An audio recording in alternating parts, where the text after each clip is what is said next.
Hello everyone, स्वागत है आप सभी को लोगों का एक नए वीडियो में। तो कैसे हैं सभी दोस्तों, सभी लोग।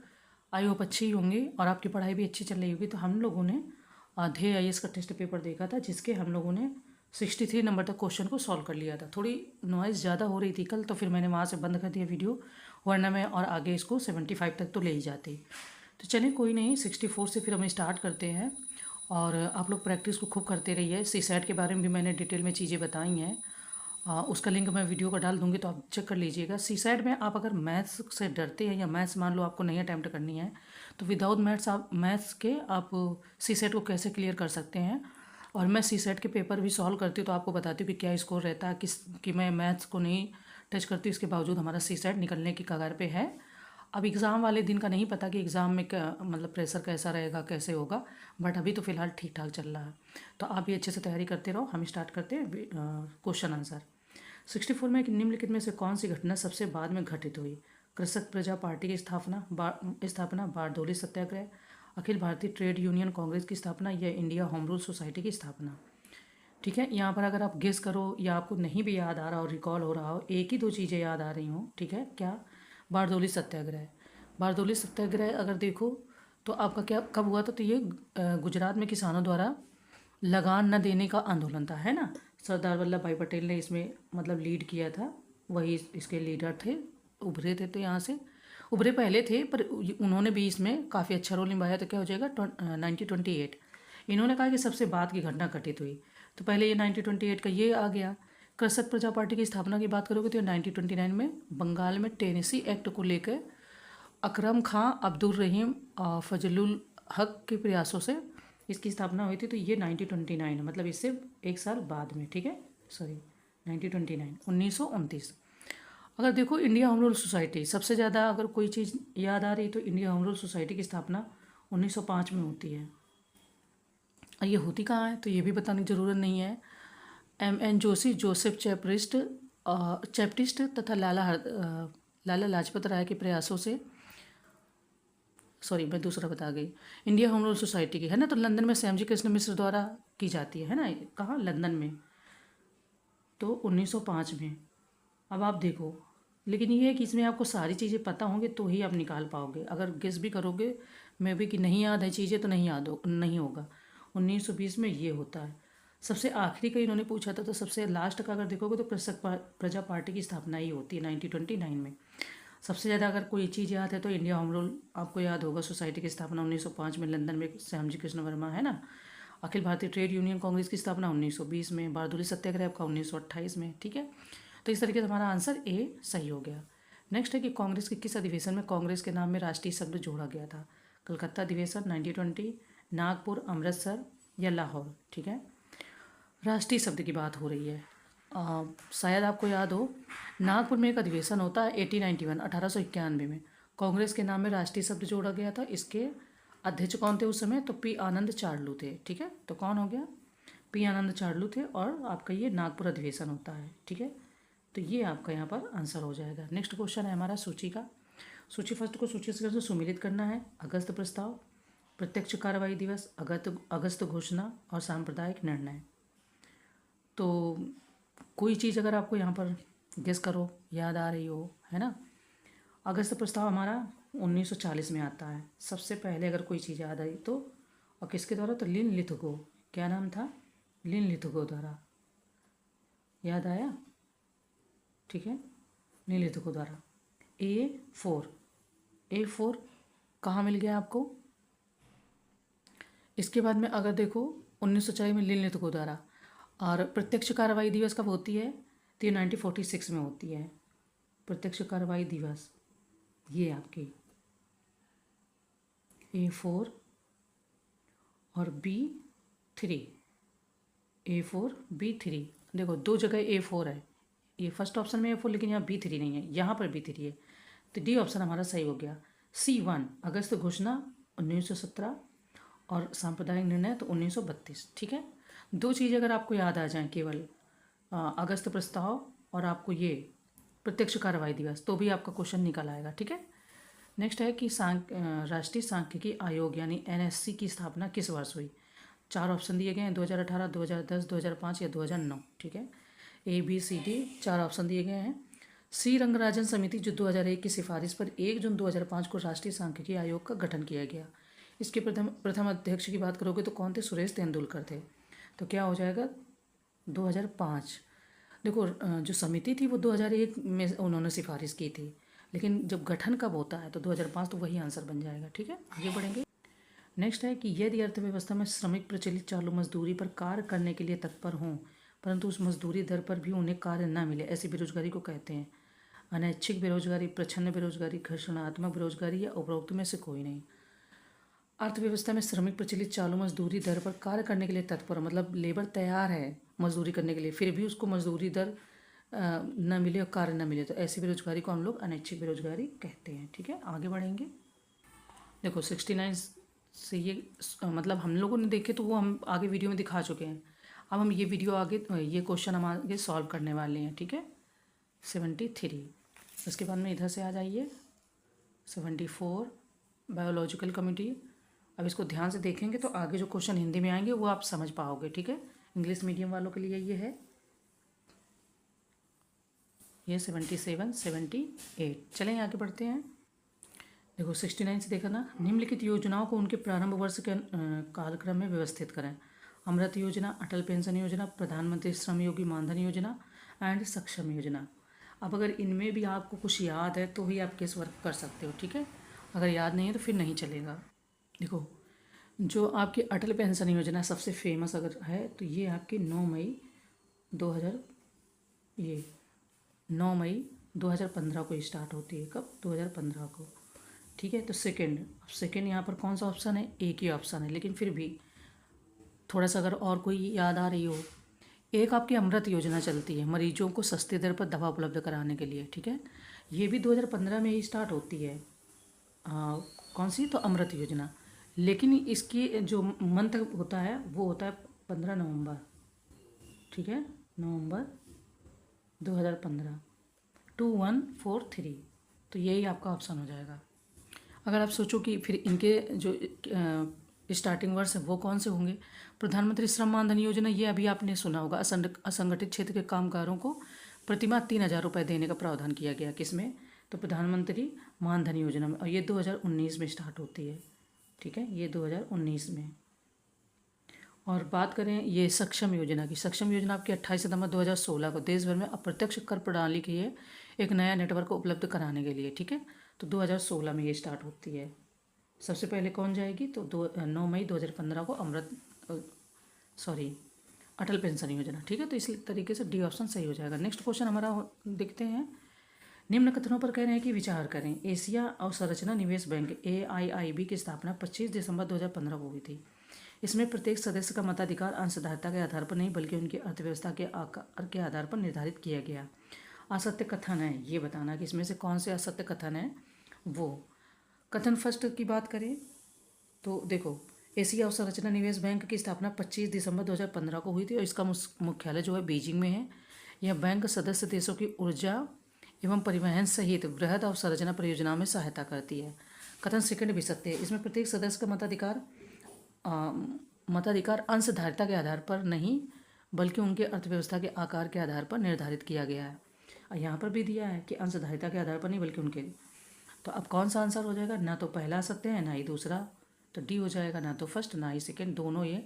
और ये आपका UPSC का 3 या 4 बार ये क्वेश्चन आया हुआ है। ठीक है, बस उसको थोड़ा सा घुमा के दिया। इसमें एक और शब्द जोड़ा था उन्होंने कि इसमें 190 कंट्री या देश शामिल हैं या इसमें नहीं शामिल है, ऐसे करके पूछा गया था। ठीक है, PYQ में आप देखना तो आपको मिल जाएगा। नेक्स्ट है, निम्नलिखित में से किस समिति की सिफारिश पर वर्ष 1987 में क्षेत्रीय ग्रामीण बैंकों की स्थापना पर रोक लगा दी गई? शिवरमन समिति, विजय केलकर समिति, M नरसिम्हन समिति या शीतलवाड़ समिति? समितियों से भी क्वेश्चन आते हैं, पता है। वर्ष 1975 में कृषि शोध को नई दिशा एवं बढ़ावा देने के लिए M नरसिम्हन समिति की सिफारिश पर क्षेत्रीय ग्रामीण बैंकों की स्थापना की गई थी। विजय केलकर समिति की सिफारिश पर वर्ष 1987 में, ठीक है, 1987 में क्षेत्रीय ग्रामीण बैंकों की स्थापना पर रोक लगा दी गई थी। देखो, क्षेत्रीय ग्रामीण बैंकों की स्थापना किसके कहने पर हुई थी? ठीक है, मतलब किस समिति के कहने पर? तो M नरसिम्हन। पर इन्होंने बोला है कि रोक लगा दी गई थी। तो रोक कौन सी समिति की सिफारिश पर? तो विजय केलकर समिति की सिफारिश पर, यानी 71 में बी ऑप्शन हमारा सही आंसर है। आगे बढ़ेंगे। कह रहे हैं कि निम्नलिखित युग्मों में से कौन एक बेमेल है?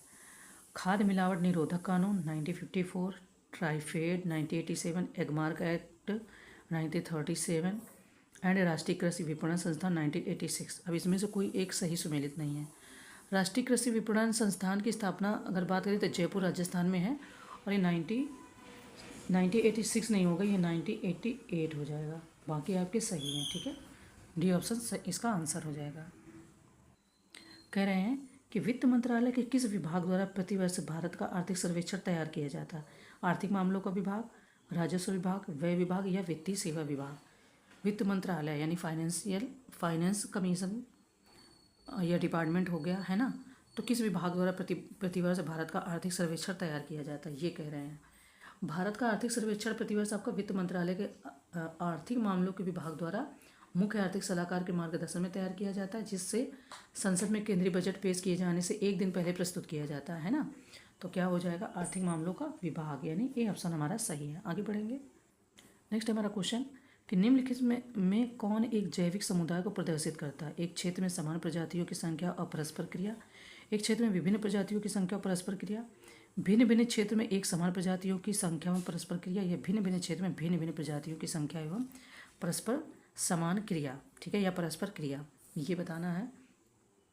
तो जब एक ही क्षेत्र में विभिन्न प्रजातियों की संख्या एक साथ रहती है तथा एक दूसरे के साथ परस्पर क्रिया करती है, जैविक समुदाय कहलाती है, ठीक है। तो क्या हो जाएगा? बी ऑप्शन हमारा सही हो जाएगा। एक क्षेत्र में विभिन्न प्रजातियों की संख्या और परस्पर क्रिया, यही आपका जैविक समुदाय कहलाएगा। आगे बढ़ना है। देखिए, कह रहे हैं कि निम्नलिखित प्रदूषकों में कौन सा ऐसा प्रदूषक नहीं है जो लंबे समय तक प्रकृति में बना रहता है? रेडियो सक्रिय तत्व, भारी धातुएं, डीडीटी या घरेलू अपशिष्ट। मतलब ये डिस्पोजल मतलब ख़त्म हो जाता है, बहुत समय तक रुकता नहीं है। जैसे प्लास्टिक क्या है, गलती नहीं है ना, डिकम्पोज नहीं होती है। तो उनके पूछने का यही कारण है कि डिकम्पोज कौन हो जाता है, जो बहुत बहुत दिनों तक नहीं रुकता है पर्यावरण में। देखो, ऐसे प्रदूषक होंगे जो सूक्ष्म जैविक क्रियाओं द्वारा विघटित नहीं होते, वे लंबे समय तक प्रकृति में बने रहते हैं तथा खास श्रृंखलाओं में गुजरते हुए संचित हो जाते हैं, और जिनको जैव अनिम्नीकरण प्रदूषक कहते हैं, जैसे सीसा, डीडीटी, भारी धातुएं, प्लास्टिक, रेडियो सक्रिय तत्व आदि। जबकि घरेलू अपशिष्ट एक जैव निम्नीकरण प्रदूषक है, ठीक है। घरेलू अपशिष्ट जल्दी खत्म हो जाता है प्रकृति से। नेक्स्ट है, निम्नलिखित में से कौन सा एक सही सुमेलित नहीं है, ये बताना है। भारत के जल पुरुष राजेंद्र सिंह, पर्यावरण engineer GD Agarwal, people for animal की स्थापना वंदना शिवा एंड भारत का बर्डमैन सलीम अली। थोड़ा सा गेस करो, ये तो आपका सही है, सलीम अली और भारत का बर्डमैन जो कहे जाते हैं, ये तो सही है। राजेंद्र सिंह को जल संरक्षण के संदर्भ में प्रयास जो किया गया तो जल पुरुष कहते हैं, सही है। जीडी अग्रवाल एक प्रसिद्ध वैज्ञानिक एवं सिविल इंजीनियर थे, ये गंगा बचाओ आंदोलन के सक्रिय कार्यकर्ता रहे। तो ये पर्यावरण जीवों को बचाने के लिए मतलब इन्हें इंजीनियर कहा जाता है। जीवों को बचाने के लिए जो पीपल फॉर एनिमल है ना संगठन की स्थापना मेनका गांधी द्वारा की गई है। वाह भाई, ये तो इसमें वंदना शिवा नहीं होंगी बल्कि मेनका गांधी हो जाएंगी। कौन? देखो, उनका एक वीडियो भी बीच में आया था ना, स्नैक वगैरह को लेकर के, मेनका गांधी जी तो एक्टिव रहती है इसके लिए, ठीक है। आगे बढ़ेंगे। जलवायु परिवर्तन पर अंतर सरकारी पैनल का गठन किस वर्ष किया गया? 1988, 1989, 1990 या 1992, ठीक है। जलवायु परिवर्तन में होने वाले प्रभावों को वैज्ञानिक तरीके से आकलन करने के लिए IPCC international panel climate change ऐसा समथिंग कुछ है, अभी अगर मैं ध्यान नहीं आ रहा तो, का गठन 1988 में UNEP और WMO द्वारा किया गया था, ठीक है। तो कौन हो जाएगा इसका सही आंसर? 1988। आगे बढ़ेंगे। निर्धनता का सापेक्षिक मान ज्ञात करने के लिए प्रयोग में लाया जाता है कौन सा वक्र? लॉरेंस वक्र, गरीबी रेखा, गिनी गुणांक या D, A व C, कोई भी दोनों में से। निर्धनता का सापेक्षिक मान विभिन्न आय वर्गों के बीच कितनी असमानता है, मतलब यही तो हम लोग चेक करते हैं ना। तो इसके मापन की दो विधियाँ, लॉरेंस वक्र है व गिनी गुणांक, और गिनी गुणांक हम लोग पढ़ते भी है ना। तो क्या हो जाएगा? D ऑप्शन हमारा सही हो जाएगा। हैं कि भारत में औद्योगिक विकास हेतु संयुक्त क्षेत्र का विचार किस औद्योगिक नीति प्रस्ताव में रखा गया? 1948 की औद्योगिक नीति में, 1956 की औद्योगिक नीति, या 1980 या 1991 की, ठीक है। 4 ऑप्शन दिए गए, ऑप्शन को आप अच्छे से पढ़ लेना, कई बार मैं पूरे ऑप्शन नहीं पढ़ती। स्वतंत्रता के पश्चात देश की प्रथम औद्योगिक नीति की घोषणा 6 अप्रैल 1948 को तत्कालीन केंद्रीय उद्योग मंत्री डॉक्टर श्यामा प्रसाद मुखर्जी द्वारा की गई थी, जिसमें निजी एवं सार्वजनिक क्षेत्र के स्पष्ट क्षेत्रों का बंटवारा करते हुए मिश्रित एवं नियंत्रित अर्थव्यवस्था की नींव रखी गई थी। बाद में समाजवादी ढंग से समाज की स्थापना के उद्देश्य से 1948 की औद्योगिक नीति में व्यापक परिवर्तन करते हुए दूसरी औद्योगिक नीति की घोषणा 30 अप्रैल 1956 को की गई और उद्योगों को सार्वजनिक, निजी तथा संयुक्त क्षेत्रों में विभाजित किया गया। तो अब क्या हो गया 1956 की। वैसे आप 1948 में कंफ्यूज हो सकते थे, लेकिन जब पूरी चीज़ को पढ़ लेंगे तो फिर आपकी चीज़ क्लियर हो जाएगी। राष्ट्रीय स्टॉक एक्सचेंज की स्थापना किस वर्ष हुई थी? 4 ऑप्शन दिए गए, 1990, 1991, 1992 या 1993। ठीक है, तो ये हमें बताना है। तो फेरवान समिति की 1991 के तहत इसकी स्थापना की गई थी। ठीक है, तो कह रहे हैं कि सूची फर्स्ट को सूची सेकंड से सुमेलित करना है। ये सूची फर्स्ट में संस्था और संगठन है, सूची सेकंड में उनकी स्थापना वर्ष है। करपाट 2003, FRBM 1986, FEMA 1982 and Exim bank 2000। देखो, जिसे करपाट कह रहे हैं, इसका जन सहयोग एवं ग्रामीण प्रौद्योगिकी विकास परिषद अर्थात करपाट भी कहते हैं। इसका गठन जो होता है वो 1986 में होता है। ठीक है, कब होता है? तो इसका गठन होता है 1986 में। दूसरी बात करें अगर यहाँ पर हम, तो जो ये है आपका FRBM, ठीक है, FRBM का जो गठन होता है, यह स्थापना होती है वो 2003 में होती है। अगर बात करें फेमा की, फेमा आपका 2000 में आता है। ठीक है, पहले फेमा आता है 2000 में, फिर 2003 में आपका FRBM आता है और एक्सिम बैंक है वो 1982 में। ठीक है, तो क्या हो जाएगा आपका आंसर यहाँ पर? आपका A2 होना चाहिए। ये करपाट जो है 1982, तो A2 दो जगह है लेकिन B1 एक ही जगह है, तो क्या हो जाएगा? डी ऑप्शन हमारा सही हो जाएगा। ठीक है, नेक्स्ट कह रहे हैं कि गोईपोरिया समिति का संबंध निम्नलिखित में से किस एक से है? बैंकों में ग्राहक सेवा सुधार से, शेयर घोटाले की जांच से, देश के वित्तीय ढांचे में सुधार से, या डी लघु उद्योग से। ठीक है, तो देखते हैं कि क्या इसका आंसर होना चाहिए।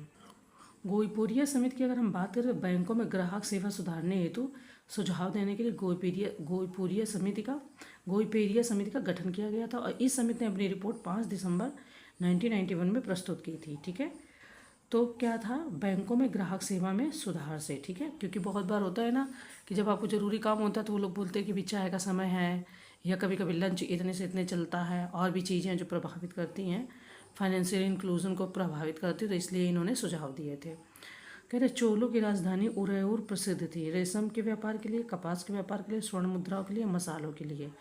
ठीक है, तो चोलों की जो प्रारंभिक राजधानी उत्तरी मन्नूर थी, बाद में उदयपुर तथा तंजावुर यानी तंजौर की भी राजधानियाँ बनी।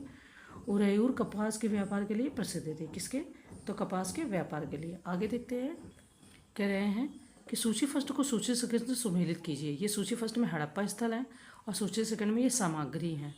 मोहनजोदड़ो, अग्निकुंड, लोथल, हल्की आकृति, कालीबंगा, हाथी का कपाल खंड एंड बनावली, फारस की मोहर। ठीक है, अब इसमें अगर आपने एक दो देखे हों, हल्की आकृति या अग्निकुंड देखा हो, ठीक है, कोई भी एक देखा हो या कोई भी एक आपको रिकॉल हो रहा हो, याद हो रहा हो, तो आप बताओ ज़रा, देखते हैं इसमें। लेकिन याद रखो कि स्थल कौन से थे? हड़प्पा स्थलों की बात हो रही है। ठीक है, तो अगर यहाँ पर देखोगे तो मोहनजोदड़ो में जो है वो हाथी का कपाल खंड मिलता है। मोहनजोदड़ो जो जगह है वहाँ पर हाथी का, ये मोहनजोदड़ो हाथी का कपाल खंड मिलता है। ठीक है, अगर लोथल को देखोगे तो लोथल में फारस की मोहर मिलती है। क्या मिलती है? लोथल में फारस की मोहर मिलती है, यानी B4। ठीक है, A3। अगर यहाँ पर आप कालीबंगन देखोगे, दो हैं, हल्की आकृति और अग्निकुंड। ठीक है, कालीबंगन और बनावली। बनावली में आपकी हल्की प्राप्ति होती है, हल्की जो आकृति होती है उसकी, कालीबंगन में अग्निकुंड। तो इस तरीके से मिलान करोगे तो बी ऑप्शन आपका निकल के आ जाएगा, A3, B4, C1 and D2। ठीक है, आगे बढ़ेंगे। कह रहे हैं ऋग्वैदिक कालीन निम्नलिखित में से किस एक देवता को प्राकृतिक संतुलन का रक्षक माना जाता था? ऋग्वैदिक कालीन समय में। ठीक है, अग्नि, इंद्र, पोषण या वरुण, किसको प्रकृति का रक्षक माना जाता था या प्रकृति संतुलन का रक्षक माना जाता था? तो वरुण कह रहे हैं, वरुण को प्रकृति संरक्षक का रक्षक माना जाता था। नेक्स्ट है, सूची फर्स्ट को सूची सेकंड से सुमेलित करिए। अभिलेख है, ये संबंधित व्यक्ति है। प्रयाग प्रशस्ति, समुद्रगुप्त, विल्सड स्तंभ लेख, स्कंदगुप्त भीतरी स्तंभ लेख, कुमारगुप्त एंड पूना ताम्रपत्र, प्रभावती गुप्त या गुप्ता। ठीक है, तो अब यहाँ पर मिलान कर लेते हैं। देखो ये भी सूचियों का ही है। प्रयाग प्रशस्ति में आपको किसका मिलता है, तो समुद्रगुप्त का ही मिलता है। विल्सर स्तंभ में कुमारगुप्त हो जाएंगे, स्कंदगुप्त नहीं कुमारगुप्त हो जाएंगे, ठीक है। भीतरी स्तंभ लेख जो है यहाँ पर आपको स्कंदगुप्त के बारे में पता चलता है, और पूना ताम्रपत्र जो है वो प्रभावती गुप्ता ही हो जाएंगे। तो इस तरीके से देखोगे तो क्या बन जाएगा, A1, ठीक है, A1 सही है, और ये जो B है A1 और आपका B3, ठीक है, C2 और D4, ठीक है, C2 और D4, तो ये हो जाएगा C ऑप्शन हमारा सही हो जाएगा। आगे बढ़ेंगे। ये अब हमको 87, 88 ये देखने हैं क्वेश्चन, तो इनको पहले आप देख लो, फिर हम आगे बढ़ते हैं, ठीक है। ये हमारा रीजनिंग सेशन का क्वेश्चन है। ये यहाँ से आप देखते चलो 91, 92 से, ठीक है। चलिए देखो नेक्स्ट कह रहे हैं कि महारत्न कंपनियां कितने रुपए तक का निवेश स्वविवेक से कर सकती हैं। ये तो चलो एक क्वेश्चन हो गया कि कितने तक का कर सकती हैं, तो वो 5,000 करोड़ तक का कर सकती है। दूसरी बात, महारत्न कंपनियां होती कौन है, तो जिस कंपनी ने लगातार 3 वर्षों तक 5,000 करोड़ रुपए से अधिक का शुद्ध लाभ अर्जित किया हो, यह उसकी 3 साल के लिए औसत वार्षिक शुद्ध संपत्ति 1500, ठीक है, क्या हो जाएगी 1500 करोड़ रुपए तक का निवेश स्वविवेक 15,000 करोड़ रुपए तक होने चाहिए, या 25,000 करोड़ रुपए तक के औसत वार्षिक कारोबार का हो तो उसे महारत्न कंपनी का दर्जा दिया जाता है। और स्वविवेक से निवेश की बात हो गई तो वो आपका डी ऑप्शन सही है, ठीक है। नेक्स्ट है भारत वन स्थिति रिपोर्ट 2021 के अनुसार निम्नलिखित में से कहाँ क्षेत्रफल की दृष्टि से सर्वाधिक मैंग्रोव वन पाए जाते हैं, गुजरात, पश्चिम बंगाल, अंडमान एवं निकोबार या आंध्र प्रदेश में, ठीक है। देखो जो मैंग्रोव होते हैं, ठीक है, ये 4 ऑप्शन दिए गए हैं, आप इनको पढ़ लो। मैंग्रोव जो होते हैं वो लवण सहिष्णु समुदाय हैं जो क्या करते हैं, उष्णकटिबंधीय एवं उपोष्णकटिबंधीय अंतर्ज्वारीय क्षेत्र में पाए जाते हैं, जहाँ वर्षा का स्तर 100 से 300 सेंटीमीटर के मध्य और ताप का स्तर 26 से 35 सेंटीडिग्री के मध्य होता है। अगर यहाँ पर बात करें भारत वन स्थिति रिपोर्ट के अनुसार, तो सर्वाधिक मैंग्रोव जो पाए गए वो पश्चिम बंगाल में, ठीक है। नेक्स्ट है सूची का क्वेश्चन है। सूची फर्स्ट को सूची सेकंड से सुमेलित करना। ये खनिज है, ये शीर्ष उत्पादक देश हैं, ठीक है, राज्य नहीं देश। प्राकृतिक गैस रूस, लौ अयस्क चीन, स्वर्ण ऑस्ट्रेलिया एंड हीरा अमेरिका। अब इनको हमें मिलान करना है। हीरा की बात करेंगे तो हीरा आपका ना तो अमेरिका ना ऑस्ट्रेलिया, ये आपका पहुंच जाएगा रूस, ठीक है। प्राकृतिक गैस की बात करोगे तो ये आपका है अमेरिका, ठीक है। अमेरिका इसमें सर्वाधिक है, उत्पादक देश है ना, तो सर्वाधिक उत्पादन करता है अमेरिका गैस का, और हीरे का सर्वाधिक उत्पादक जो करता है उत्पादन वो रूस करता है।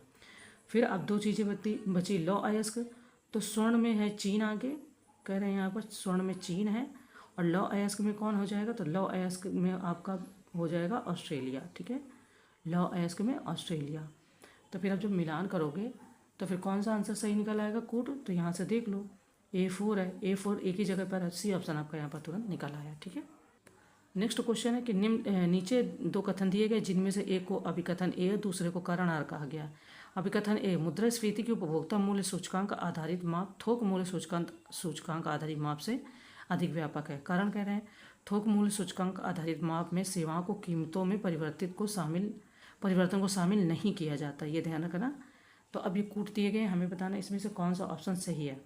क्या ए और आर दोनों सत्य हैं तथा आर ए की सही व्याख्या करता है, क्या बी, क्या सी या डी। तो यहाँ पर ए ऑप्शन ही आपका यहाँ पर सही है।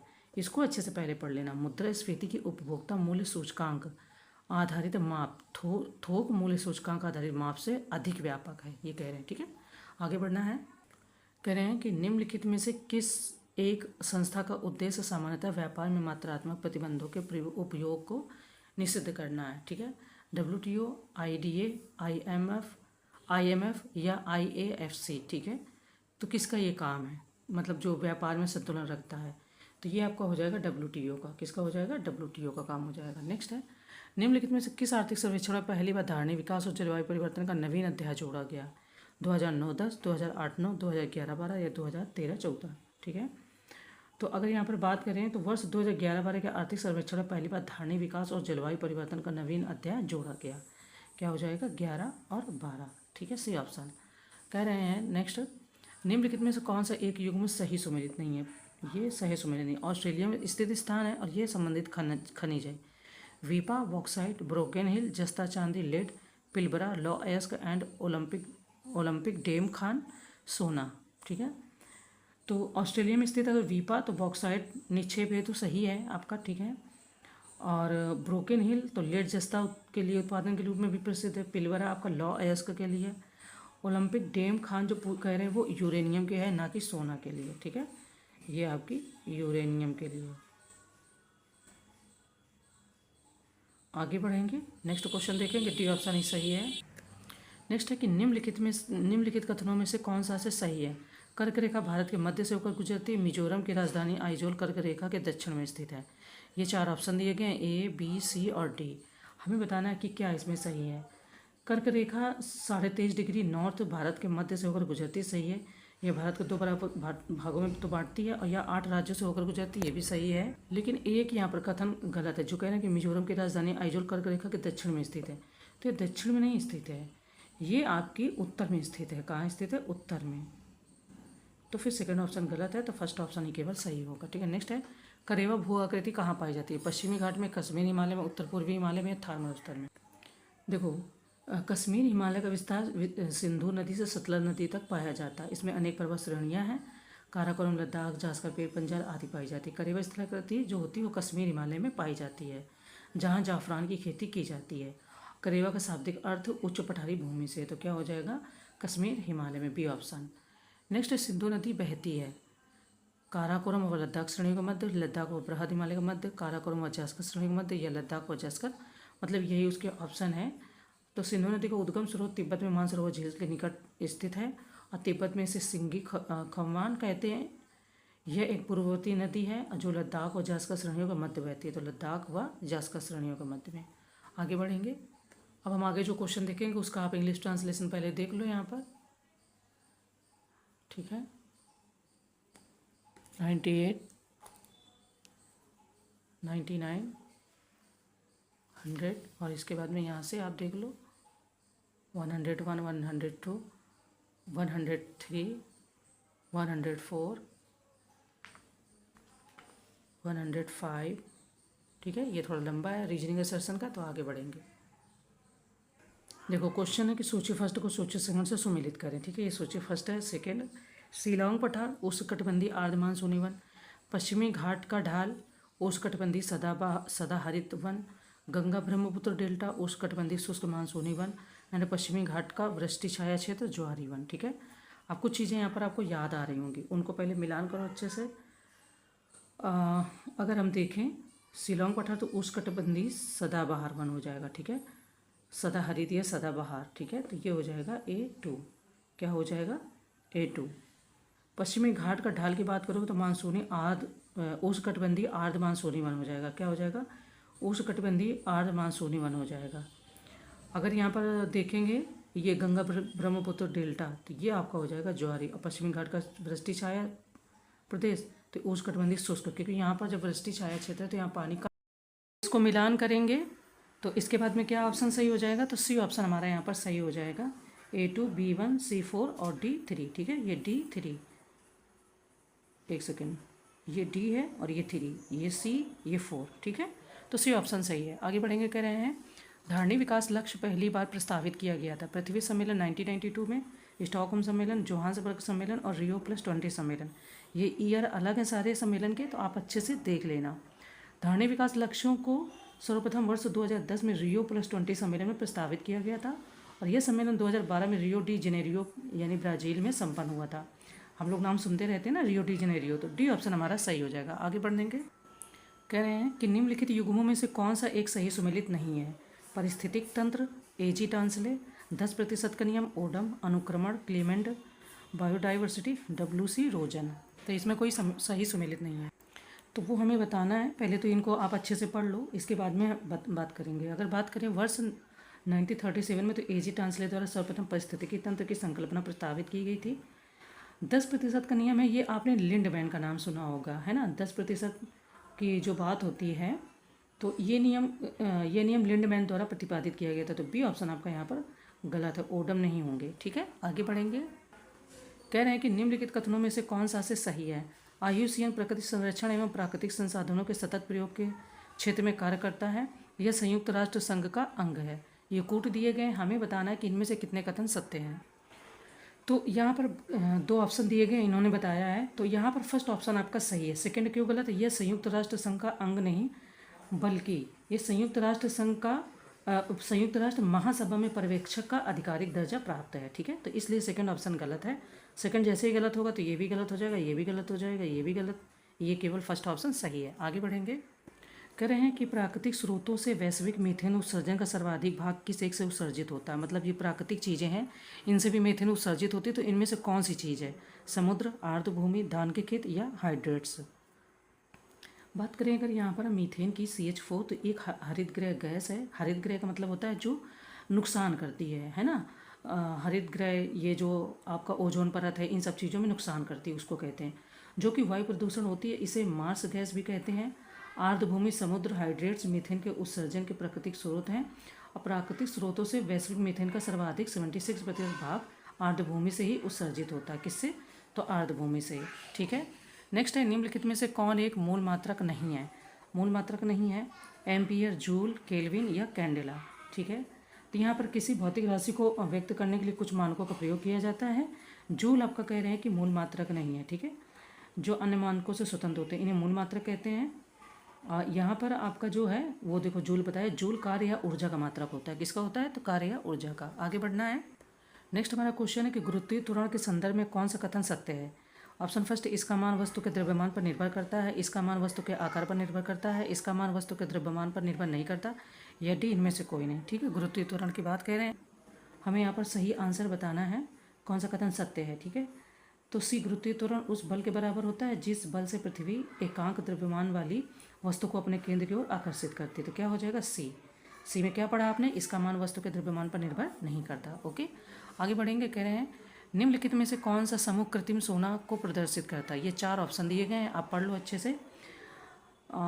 यहाँ पर जो बात कह रहे हैं कि कौन सा समूह, तो Cu+Al, ठीक है। क्या? Cu+Al, तो वही आपका Cu होता है 90% प्लस Al है 10%, तो यही कृत्रिम सोना को प्रदर्शित करता है। आगे बढ़ेंगे। कह रहे कथन कारण का क्वेश्चन है कि नीचे दो कथन दिए गए जिनमें एक को अभिकथन ए और आर को कारण आर कहा गया है। पारा धातु को चांदी के पात्र में रखा जाता है। पारा लोहे के साथ अमलगम नहीं बनाता। तो क्या ये दोनों ही बातें सत्य हैं या नहीं सत्य हैं, ये बताना है। अभिकथन ए गलत है परंतु कारण आर सत्य है, ठीक है। अभिकथन ए गलत, मतलब डी ऑप्शन हमारा सही हो जाएगा। क्यों? क्योंकि पारा चांदी जैसी सफ़ेद धातु है, इसका मुख्य अयस्क स्नेहबार है और पारा साधारण ताप पर द्रव अवस्था में विद्यमान रहता है, अन्य धातुओं के साथ मिलकर अमलगम बनाता है, ठीक है। ये कह रहे हैं अमलगम नहीं बनाता है, तो यही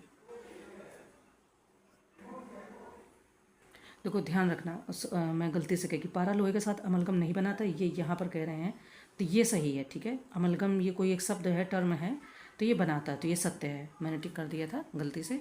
चलो आगे बढ़ेंगे। अब हमको इसके आगे ये वाले क्वेश्चन देखने हैं, तो आप इनको देखते चलो, फिर इसके बाद में हम आगे बढ़ेंगे, ठीक है। 101 से 112 से लेकर के आपको देखना है आगे, और ये आपका 113, 114, 115, 116, 117 और 118। ओके, आगे बढ़ेंगे। कि काली खांसी रोग का प्रसार प्रायः किसके द्वारा होता है? पानी द्वारा, भोजन द्वारा, हवा द्वारा या जानवर द्वारा, ठीक है। काली खांसी का नाम सुना होगा। काली खांसी जो आपकी है वो हीमोफिलिस पर्टुसिस नामक जीवाणु से होता है और इस रोग का प्रसार प्रायः हवा द्वारा होता है, ठीक है। इस रोग से बचने के लिए काली खांसी का टीका DPT लगवाना चाहिए, तो क्या हो जाएगा? हवा द्वारा। नेक्स्ट है, पंचायतों के प्रशासनिक लेखाकार हेतु पंचायत मित्र योजना का उत्तर प्रदेश में शुभारंभ हुआ था। ये चार ऑप्शन दिए गए हैं। हालांकि ये तुरंत करंट का तो नहीं है, ये पहले GS का है, जिसको हम लोग स्टैटिक पोर्शन बोलते हैं। तो पंचायतों के प्रशासनिक लेखाकार हेतु पंचायत मित्र योजना का उत्तर प्रदेश में जो शुभारंभ हुआ था वो 2006 में हुआ था। कब हुआ था? तो 2006 में। नेक्स्ट क्वेश्चन है हमारा, कह रहे हैं कि देश में बचत को प्रोत्साहित करने के उद्देश्य के साथ सरकार द्वारा किसान विकास पत्र को दोबारा किस वर्ष प्रारंभ किया गया? A, B, C और D, ये चार ऑप्शन दिए गए हैं। किसान विकास पत्र का नाम सुना ही होगा आपने। तो देश में बचत को प्रोत्साहित करने के लिए दोबारा जो किसान विकास पत्र की शुरुआत की गई थी, शुरुआत हुई वो वर्ष 1988 में हुई थी और वर्ष 2011 में श्यामला गोपीनाथ समिति की सिफारिश पर किसान विकास पत्र को बंद कर दिया गया था। अभी 2014 में आपने सुना NDA सरकार के कार्यकाल में शुरू हुई है, ठीक है। क्विक सिल्वर में सिल्वर की मात्रा होती है, चार ऑप्शन दिए गए हैं, कितनी होती है? तो ये होती है 0%, ठीक है। क्वेश्चन कि उत्तर प्रदेश में न्यूनतम अनुसूचित जनजाति जनसंख्या वाला जिला है बदायूं, बागपत, देवरिया या कन्नौज। मतलब न्यूनतम का मतलब सबसे कम है ना, सबसे कम किसमें पाई जाती है। तो उत्तर प्रदेश में न्यूनतम अनुसूचित जनजाति वाला जनसंख्या वाला जो जिला है वो आपका बागपत है। यहाँ पर कम से कम जनसंख्या है जनजाति की, अनुसूचित जनजाति की। ठीक है, कह रहे किसी राज्य की वह न्यूनतम जनसंख्या कितनी होनी चाहिए जिसके नीचे 73वें संविधान संशोधन अधिनियम के तहत मध्यवर्ती स्तर पर पंचायतों का गठन आवश्यक नहीं है। 10 लाख, 20 लाख, 30 लाख या 25 लाख। 4 ऑप्शन दिए गए हैं, हमें बताना है। तो 73वां संविधान संशोधन के जो नियम लागू गठन आवश्यक नहीं है वो आपका कह रहे हैं कि 20 लाख। ठीक है, 20 लाख। आगे बढ़ते हैं। नेक्स्ट है कि भारत में राष्ट्रीय आपातकाल की घोषणा करने का आधार निम्नलिखित में से कौन नहीं है। युद्ध, बाह्य आक्रमण, आंतरिक अशांति या सशस्त्र विद्रोह। तो आपको पता है कि इसमें से एक चीज़ चेंज की गई है।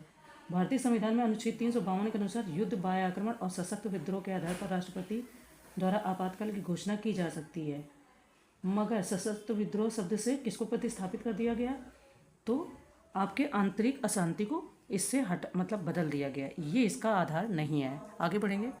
नेक्स्ट क्वेश्चन है कि निम्नलिखित में से कौन सा से सही है। यदि 10वीं अनुसूची के तहत निहड़ता का मामला उठे तो विधानसभा के मामले में विधानसभा अध्यक्ष फैसला करेगा। सेकंड, उसका फैसला अंतिम होगा जिसकी न्यायिक समीक्षा नहीं की जा सकती। अब दोनों कथन अपने आप में अलग हैं और ये 4 ऑप्शन दिए गए हैं। देखिए, यदि कोई सदस्य 10वीं अनुसूची यानी दल बदल जिसको बोलते हैं के आधार पर निहड़ता उपबंधों के अंतर्गत दल परिवर्तन के आधार पर निहर हो जाता है, मतलब वो वो गलत साबित हो जाता, तो वह राज्य विधानमंडल के किसी भी सदन की सदस्यता के लिए निहर रहेगा।